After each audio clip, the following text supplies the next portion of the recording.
గిడ నేను ఏం చేస్తున్నానంటే బేజా ఫ్రై ఎట్లా చేయనో చూస్తున్నా. అట్లనే ఆ రెసిపీ మీ అందరితో షేర్ చేద్దామని తీసుకొచ్చిన. ఎట్లా చేసుకుందామో చూద్దాం.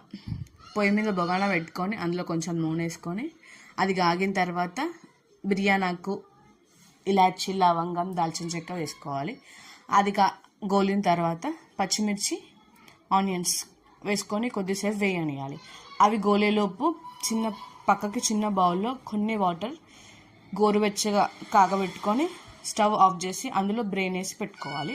ఆ తర్వాత ఇటు పక్కన ఆనియన్స్ వేగుంటాయి కదా, ఆ ఆనియన్స్లో పసుపు, అల్లం వెల్లుల్లి పేస్ట్, కొత్తిమీర, పుదీనా వేసుకొని కొద్ది సాల్ట్ వేసుకొని కలుపుకోవాలి. ఆ తర్వాత ఆనియన్స్ కొంచెం సేపు వేగిన తర్వాత ఆగాలి. ఆ వేగిన తర్వాత అందులో కారం, ధనియాల పొడి, కొంచెం ఎండు కొబ్బరి వేసి కలుపుకోవాలి. కలుపుకున్న తర్వాత ముందుగానే వాటర్లో వేసి